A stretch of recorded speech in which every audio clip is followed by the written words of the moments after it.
Ambati silks Kanchipuram sari store now in Vijayawada. Exclusive పట్టు saris, సల్వాస్ and lehengas. నమస్తే రమ్ గారు. నమస్తే జయ. జానపద గాథలు చెప్పుకున్నాం కదండి, ఏదైనా ఒకటి చెప్పుకుందామండి. ఈసారి ఒక చిన్న స్పెషల్ థింగ్ ఉంది జయ. అడపా చిరంజీవి గారిని ఒక రైటర్, వారు చాలా జానపద గాథలు రాశారు. 100కి పైగా కథలు ఉన్నాయి ఆయనవి. అయితే వారివి ఒక పుస్తకాలు నాకు స్క్రిప్ట్లో దొరికినాయి. ఓకే. ఒక 2 బుక్స్, ఒక చిన్న కథలే, చాలా పెద్దవి కాదు, చిన్న కథే. అయితే చదవటానికి భలే బాగున్నాయి. Simple easy language. నేను మెల్లిగా వారి నెంబర్ సంపాదించి వారికి ఫోన్ చేస్తే అవి 10 కథలు 2 బుక్స్గా ప్రింట్ చేశారట. విజయవాడకి చెందిన క్లాసిక్ ప్రింటర్స్, క్లాసిక్ పబ్లిషర్స్. ఇవి ఫ్లిప్కార్ట్లో కూడా దొరుకుతాయి బుక్స్.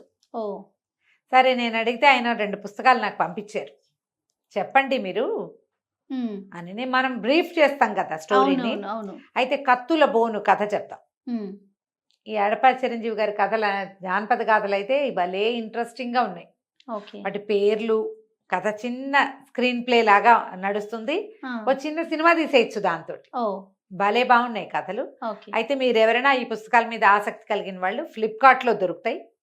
క్లాసిక్ పబ్లిషర్స్ కోసం మీరు ఆన్లైన్ చూసినా కూడా అడపా చిరంజీవి గారి పుస్తకాలు 2 ప్రింట్ చేసిన ఉన్నాయన్నమాట. 10 కథలు ఉన్నాయి. రెండిట్లలో 5 వేసి తెప్పించుకోవచ్చు. Classic publishers. పూర్వం మరాళ రాజ్యం అని ఒక రాజ్యం, మరాళ దేశం. ఈ రాజ్యానికి కీర్తిసేనుడు అని ఒక రాజుగారు ఉన్నారు. ఒకనాడు ఆయన కొలువు తీరుండగా ఒక భట్టుడు పరిగెత్తుకుంటూ వచ్చి పట్టపు టేనుగు మరణించిందని చెప్తాడు.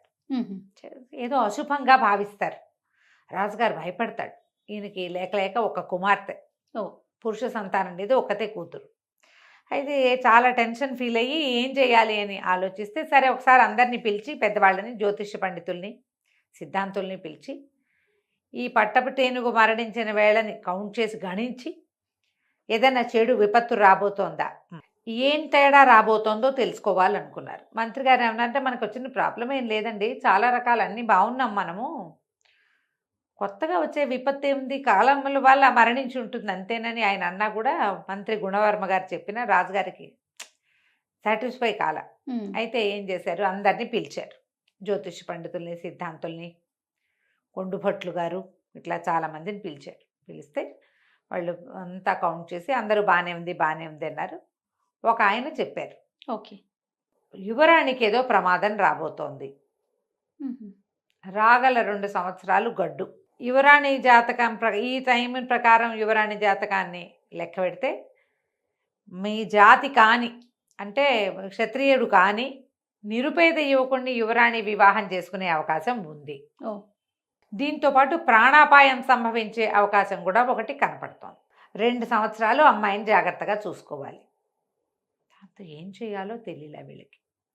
మంత్రి బాగా ఆలోచించి ఏమన్నాడు, అమ్మాయిని పూర్తి రక్షణలో ఉంచుదాం. ప్రజలందరూ తిరిగే చోట ఒక ఊరు మధ్యలో ఒక ఒంటి స్తంభం మేడగట్టి దానికి తలుపులు చాలా దిట్టంగా పెట్టి, చాలా ఫుల్ కాపలా పెట్టి, చుట్టూ ఆగట్ట పెట్టి, అందులో మొసళ్ళను పెట్టి, పోతుటీగ కూడా జ్వరపడకుండా చేద్దాం.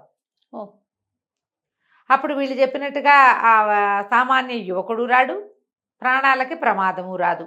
చాలా పహరా ఉంటుంది కదా. అంతేగా. మీరు కూడా కలవద్దు, అమ్మాయిని ఒంటరిగా ఉంచుదాం ఓ 10 మంది చిలికత్తెలతోటి. మరి ఇప్పుడు ఊళ్ళో కట్టడం ఎందుకు అంటే, ఊళ్ళో అయితే ఏంటంటే ప్రజలకు దగ్గర కోటలోనే విడిగా ఉంచితే మీరు రోజు చూస్తూ ఉంటారు. తల్లిదండ్రుల నుంచి సెపరేషన్ కూడా ఉంది జాతకంలో. ఆ సెపరేషన్ మనమే చేద్దాం, కోటలో వద్దు, బయట పెడదామని ఆలోచించారు. సరేని అనుకున్నారు. బ్రహ్మాండమైన ఒంటి స్తంభం మేడను ఒకదాన్ని కట్టారు.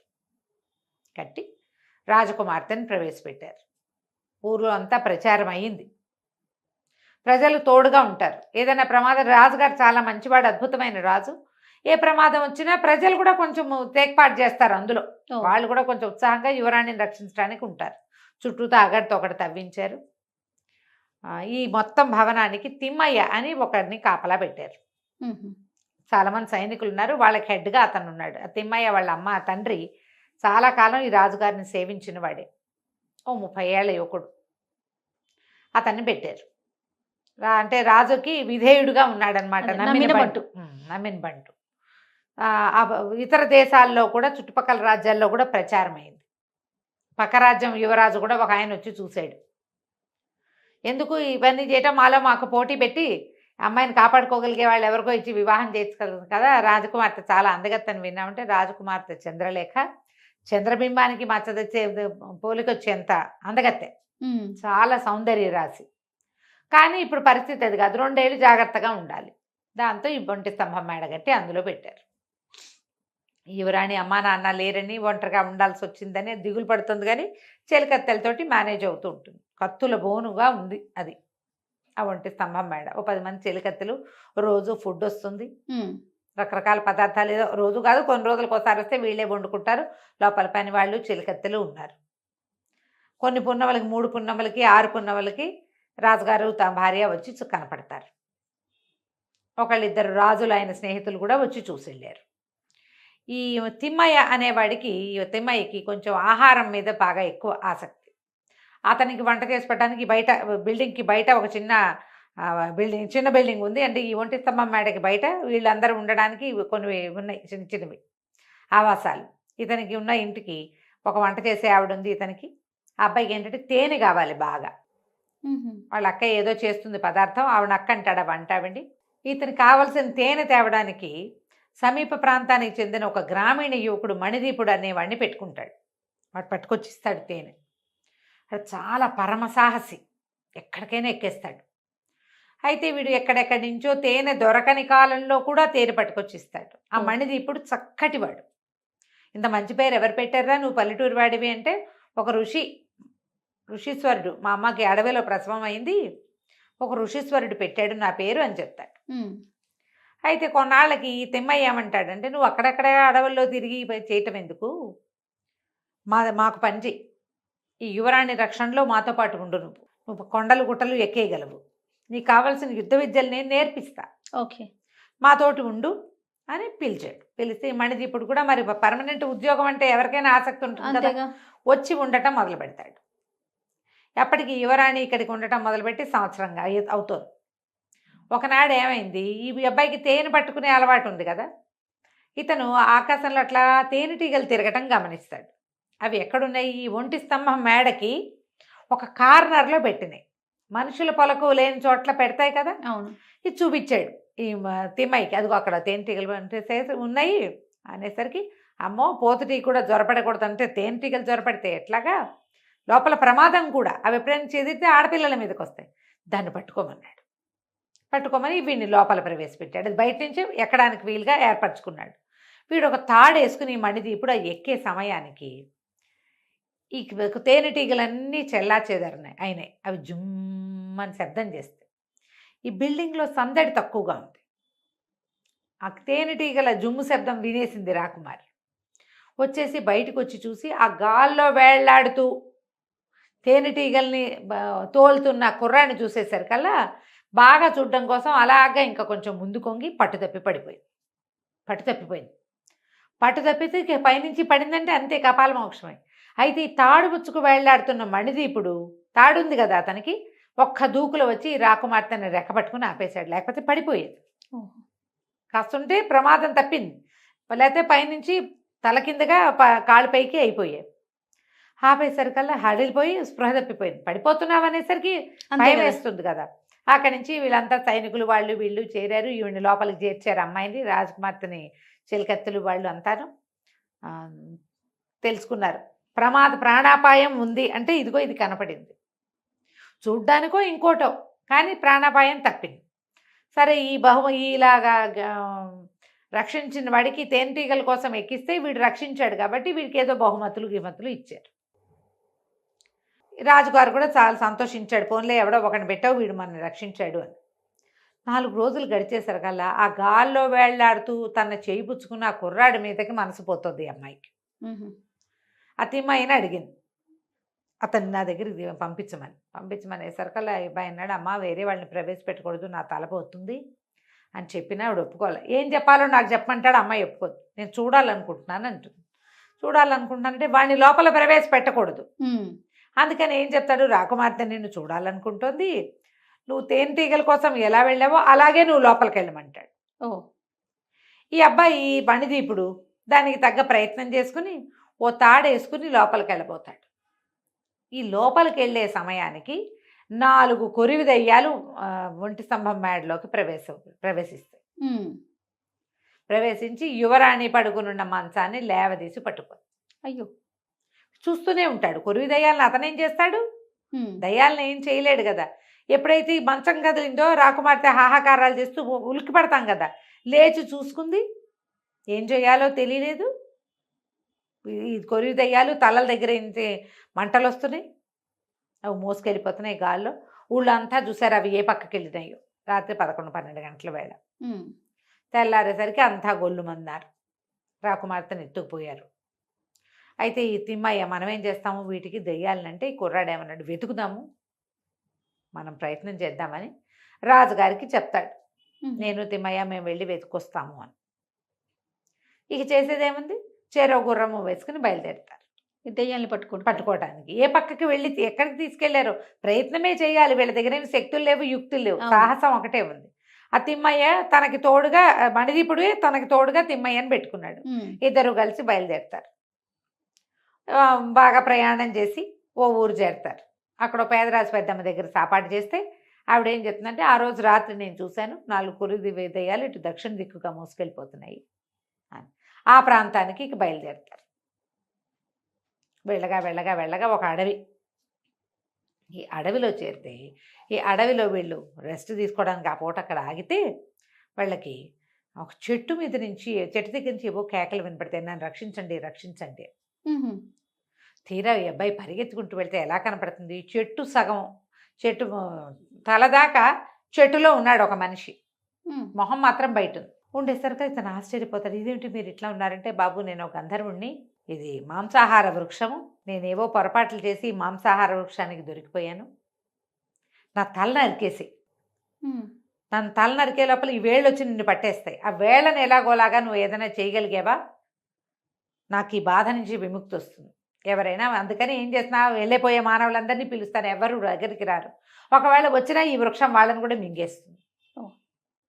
నేను గంధర్వుడిని అవటం వల్ల నన్ను నిదానంగా తీసుకుంటుంది, తల వరకు వెళ్ళిపోయింది. ఏం చేయాలో తెలియదు. వీళ్ళ దగ్గర కత్తులు ఉన్నాయి, కానీ వీడికి పెద్ద కత్తి విద్య ఏం రాదు, కొంచెం తెలుసు, కొద్దిగా నేర్చుకున్నాడు. సరే తిమ్మైనాడు, వద్దురా నీకేమైనా అవుతుంటే ప్రయత్నం చేసి చూద్దాం, ఎవరికైనా సహాయం పడుతూ చచ్చిపోయినా పర్వాలా, పైగా ఈయన గంధర్వుడు చూద్దామని ఏం చేశాడు, ఈయన మెడకోట ఒక దెబ్బతోటి తెగల, వీడికి అంత విద్య కూడా రాదు. ఈ దెబ్బ తగిలేసరికల్లా ఆ వృక్షాల నుంచి వేళ్ళు వచ్చేసి వీడిని పట్టుకోబోతున్నాయి. ఆ వేళ్ళు తెగనరికి ఈయనో దెబ్బ, వేళ్ళనో దెబ్బ, ఈయనో దెబ్బ, వేళ్ళనో దెబ్బ కొడుతూ మొత్తానికి ఆ మెడ నరికేసాడు. ఆ చెట్టు కాస్త ఢామ్ అని విరిగిపోయింది.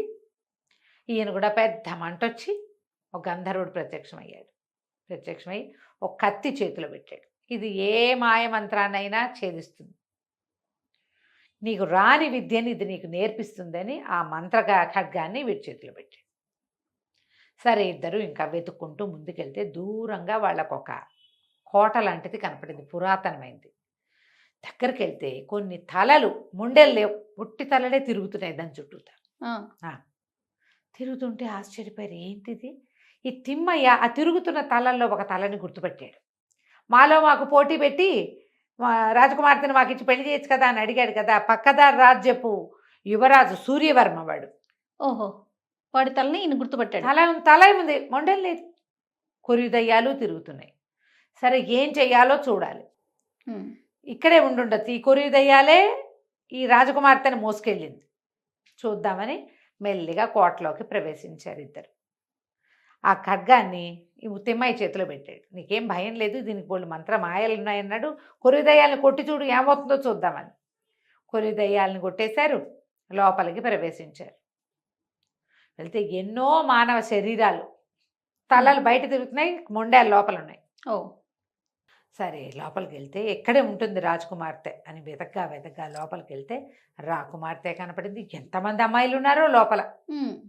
రాకుమార్తెని గుర్తుపట్టాడు తిమ్మయ్య, కేకలు పెట్టుకుంటూ దగ్గరికి వెళ్ళాడు. అమ్మ ఉన్నావా, బతికే ఉన్నావా, మేము చాలా వెతుకుతున్నాం అంటే మణిదీపుడిని కూడా చూసింది. ఇతనే కదా నన్ను రక్షించింది అని అడిగాడు. రాజకుమార్తెను చూసేసరికి వాళ్ళ పట్టుకున్నాడు, కానీ అతను ఆమె సౌందర్యాన్ని పూర్తిగా చూడలా. కింద పడిపోతుంటే పట్టుకునేటప్పుడు అది అందంగా ఉందా చందంగా ఉందా వాడికి ఏం తెలియదు కదా. ఒక మైమరుపు కలిగించేంత అందగత్తామ. వీళ్ళందరూ ఎవరంటే రకరకాల రాజకుమార్తెలు. వీళ్ళని రక్షించడానికి వచ్చిన యువరాజులందరినీ వాళ్ళ స్నేహితుల్ని అన్నదమ్ముల్ని అందరినీ చంపేసింది. ఇక్కడ ఒక బ్రహ్మరాక్షసి ఉంది, ఉమ్, ఒక రాక్షసి. ఏం చేయదు, అందరినీ తెచ్చి ఇక్కడ పెట్టి ఉంచుకుంటుంది, ఆనందంగా చూస్తుంది, ఆదరంగా చూసుకుంటోంది. ఉమ్హు. కానీ ఇంట్లో వాళ్ళు ఎవరి ఇళ్లలో వాళ్ళని ఉండనివ్వదు, పంపదు, వదలదు. వీళ్ళ కోసం ఎవరైనా వస్తే వాళ్ళని చంపేస్తుంది. సరే ఏం చేశారు, అక్కడే ఉన్నారు. ఉండేసరికల్లా ఆ బ్రహ్మరాక్షసి పెద్ద పెద్ద శబ్దాలు చేసుకుంటూ వచ్చింది, తల పైకి తగిలేదు తుద్దిట. ఓహో, రాక్షసి. పెద్ద కేకలు పెట్టింది. ఎవర్రా ఇది, మీకు ఎంత ధైర్యం, ఎందుకు వచ్చారు, ఏం చేశారు అని అరిచేసరికల్లా మణిదీపుడు అన్నాడు, మేము మీ అతిథులం, మేము మీ ఇంటికి వచ్చాం కదా, వీళ్ళందరినీ ఎలా చూస్తున్నావు, మమ్మల్ని కూడా అలాగే చూడాలి నువ్వు ఉమ్, అనేసరికల్లా నేను పురుషులను చూడను, మీ అంతు చూస్తాను, అయితే నా అంత సైజుకి వచ్చి చూడు అంతు. నువ్వు అంతుండి నేను ఇంతుంటే సరి సమానంగా చేయాలిగా ఈ యుద్ధం. అంతేగా. ఈ అబ్బాయి తన దగ్గర ఉన్న మంత్రఖడ్గంతో బ్రహ్మరాక్షసి వీడి సైజుకి తగ్గిపోయి ఆవిడ ఇద్దరు యుద్ధం చేశారు. మణిదీపుడు దగ్గర ఉన్న కత్తి ఏమిటి, గంధర్వుడు ఇచ్చిన మంత్ర కత్తి కదా, ఆ కత్తి దెబ్బలకి ఆ అమ్మాయి కాస్త చనిపోయింది. ఆ బ్రహ్మరాక్షసి చనిపోయేసరికి ఆ ప్లేస్లో ఒక పెద్ద గంధర్వకాంత ఒక ఆవిడ ప్రత్యక్షమైంది. నేను గంధర్వకాంతని ఒక ఋషి పట్ల అవజ్ఞగా ప్రవర్తించానని ఆయన నన్ను శపించాడు, బ్రహ్మరాక్షసిని అయిపోమని. అప్పుడు దేశాచి అంతా తిరుగుతూ ఉండేదాన్ని నేను, భూమండలానికి గంధర్వలోకానికి చెలికత్తల్ని వెంబడి పెట్టుకు తిరిగేదాన్ని. ఓకే. నేను ఒంటరిగా బ్రహ్మరాక్షసిని అయిపోయేసరికల్లా చెలికత్తెల కోసం ఈ యువరాణులందరినీ తెచ్చుకున్నాను. రూపస్సులు కావాలి ఆమెకి, గంధర్వకాంత కదా, అందుకని ఎక్కడెక్కడ రూపసిగా ఉన్న రాజకాంత కుమార్తె ఉందో అది తెచ్చేసుకున్నా వాళ్ళందరినీ. అనేసరికి ఈ అబ్బాయి అడిగాడు, చచ్చిపోయిన వాళ్ళందరినీ బతికించు, ఆ తలలు బయట తిరుగుతున్నాయి అంటే వాళ్ళందరినీ బతికించింది. రాజకుమార్తెను తీసుకుని తిమ్మయ్య ఇతను వెళ్ళిపోయారు, ఎవరి రాజ్యాలకి వాళ్ళని పంపించేశారు. ఇంటికి వచ్చిన తర్వాత రాజుగారు ఏమన్నారంటే, రాకుమార్తెను ఎవరైనా రక్షిస్తే వాళ్ళకి ఎన్నో లక్షల వరహాలు ఇస్తామని, అర్ధరాజ్యం ఇస్తామని, లక్షల వరహాలు బహుమతి ఇస్తామని చెప్పుకున్నారు. చాటిచ్చారు వాళ్ళు, చాటింపు ప్రకారం చేస్తామన్నాడు. అంటే ఇతను అన్నాడు, కాదు ప్రభు, నేను ఒక మాట చెప్పాలి, నేను శిక్షార్హుణ్ణి, రాకుమార్తె ఉన్న ఒంటి స్తంభం మేడని ఎక్కడానికి ప్రయత్నం చేశాను, నేను ఎక్కిన తర్వాతే నాకు ఆ పిశాచాలు ఇవి మోసుకెళ్తున్న వాటిని నేను గుర్తుపట్టగలిగాను. అంటే సరే దానికి తగ్గ శిక్ష ఇస్తాం నీకు అని చెప్పారు. రాకుమార్తె సాభిప్రాయంగా చూసేసరికి రాజు ఏమన్నాడంటే, నువ్వు ఆమెని చూడ్డానికి వెళ్ళావు కాబట్టి పరపురుషుడివి, ఆమెను చేపట్టి వివాహం చేసుకో. ఓ, అదే శిక్ష. అదే శిక్ష. మరి రాజకుమార్తెను ఆమె చేయిపుచ్చుకున్నాడు ఆల్రెడీ, అతను కాపాడడానికి చేతులు పుచ్చుకున్నాడు కదా, మరి నీతో కరగ్రహణం చేసింది అమ్మాయిని ఇంకో చోటకి ఎక్కడికి ఇస్తాం. అందుకని ఒక గ్రామీణ యువకుడైన మణిదీపుడికి ఆ జాతకంలో ఉన్న ప్రకారమే ఆమెను రక్షించాడు కాబట్టి ప్రాణదాత వివాహం చేశారు. తర్వాత ఈ ఒంటి స్తంభం మేడని ఊరికే అందరూ తిరగడానికి కోసం వదిలిపెట్టేసి మణిదీపుడిని రాజుని చేశారు. కథ కంచికి మనం ఇంటికి. బాగుంది రమ్మగారు. ఇది నేను చకచకా చెప్పేసా, ఎలాబరేట్గా చదివితే మహా బాగుంటుంది. క్లాసిక్ బుక్స్లో దొరుకుతుంది, చక్కగా కొనుక్కొని చదవండి. అందులో 5 కథలు ఉన్నాయి ఒక్కొక్క బుక్లో. నేను ఒకటి చెప్పా, వీళ్ళు వెంబడి మిగిలిన కథలు కూడా చెప్పుకుందాం. తప్పకుండా అండి. నమస్తే. నమస్తే.